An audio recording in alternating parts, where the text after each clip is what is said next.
Ladies and gentlemen, it seems James Orengo is not taking a back seat and allow the ODM goods and also Raila Odinga to dictate how he will speak his mind and how he will continue working for the people of Siaya.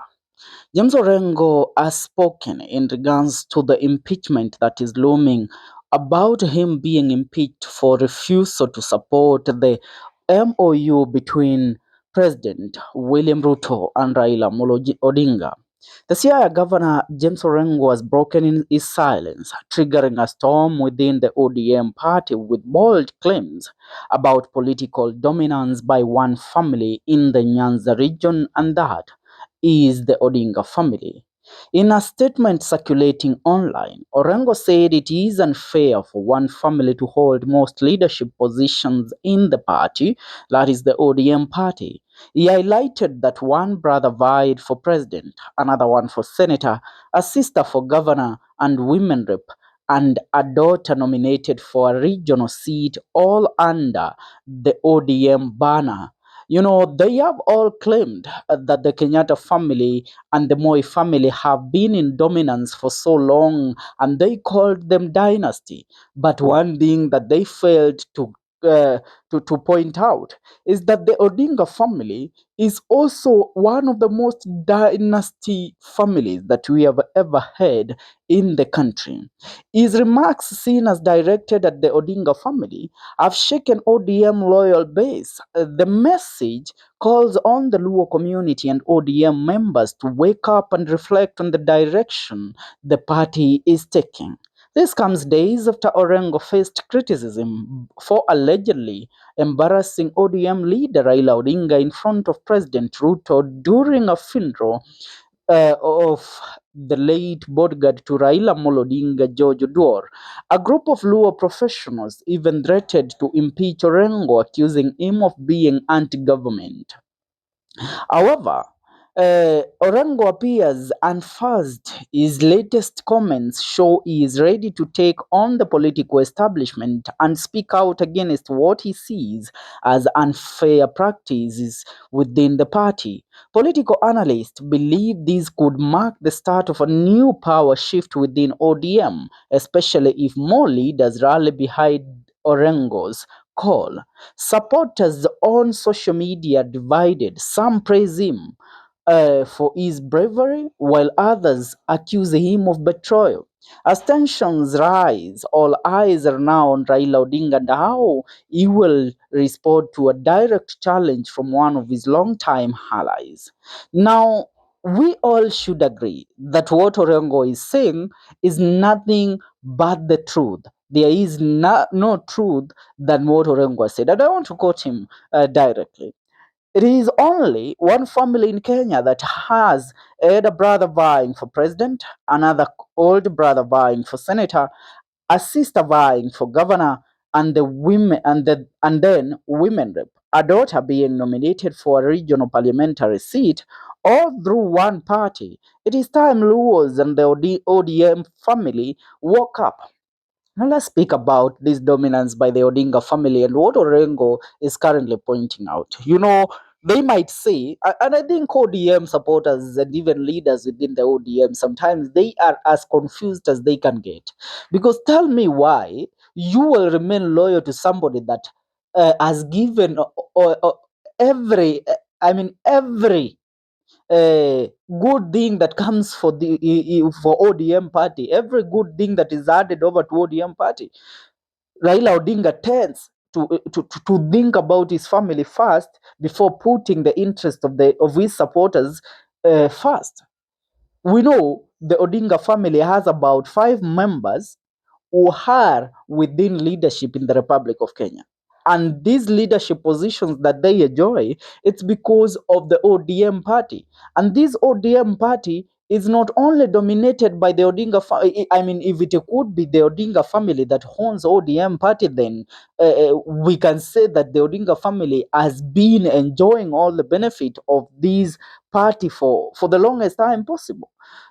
allow me to compare and contrast the Odinga's dominance within ODM party, and let's compare it to Jubilee when Uhuru Muigai Kenyatta was the president, or let's compare it even to NARC Kenya while Kibaki was the president, or compare it to KANU while Moi was the president. Tell me how many of Moi's children or brothers and sisters that were within KANU and that were given leadership roles within the KANU party. I mean, it's one or two. The NARC Kenya Rainbow Coalition, there is nobody from the Kibaki family, by the way, who was there to enjoy the goodies that came with Kibaki being the president. There was nobody from the Kibaki family. Come to the Jubilee Party. Jubilee Party, it was led by Uhuru Muigai Kenyatta and Raila Odinga.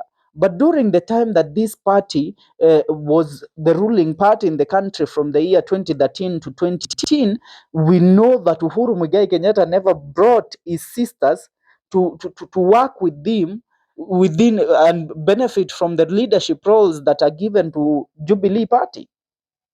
Eh? So how can we say that Raila Amolo Odinga is better than the Mois, the Kenyattas, and the other families that have dominated leadership in this country? I mean, if Raila Amolo Odinga could be genuine, the leadership roles that are enjoyed by his family should have been added over to other people. But the Odinga family still remains to be the dynasty rulers of the Luo nation. We can all say that the Luo nation is led by a monarchy. It's a monarchical government within the Luo Nyanza region that rules that region. And the leader of the monarchy is none other than the Odinga family. Are we together? Now, when you look at it in that picture, you'll understand that James Orengo has the mandate to speak out boldly the way he is speaking.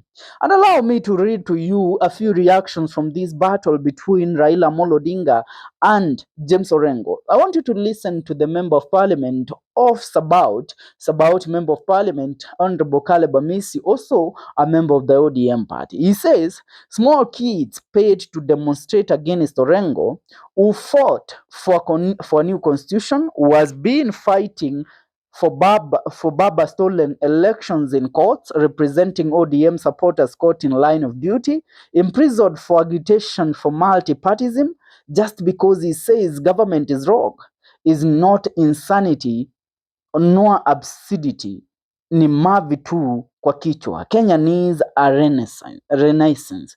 I really agree with what Caleb Amisi is saying. It's high time that these people realizes that for those saying that without Raila Amolo Odinga, James Orengo is nothing, I dare say that without Orengo, Raila Amolo Odinga is nothing. I shall remind you, and as I have said earlier, that James Orengo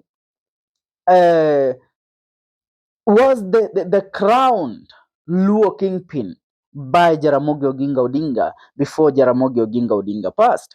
Because Jaramogi knew what his son is likely to do. He knew what Raila Amolo Odinga was capable of. He knew Raila Amolo Odinga could turn this country to worshipping him. I mean, Raila Amolo Odinga could become Mobutu Sese Seko of Congo if we won the election. If currently the man enjoys this support, enjoys all these privileges because of his dominance over the ODM party, how about if he would have been the president? Ask yourself that question. Ask yourself that question. If he was the president, what could be, what I mean, the whole of the Odinga family at large would be in government. If currently, just because of his dominance over the ODM party, which is his, he has a brother as a senator, a daughter as a nominated MP, a sister as a member of parliament, a women rep, and all that. Yet ODM iko na viongozi wengi, iko na watu wengi sana ambao they have been left out for years and years without enjoying leadership roles because they have been fighting alongside Raila Amolo Odinga and they saw their allegiance to Raila Amolo Odinga. For now, that is what is happening. That is what is going on. Please go ahead and make sure that you subscribe to our YouTube channel for more news and more trading stories. See you in our next video.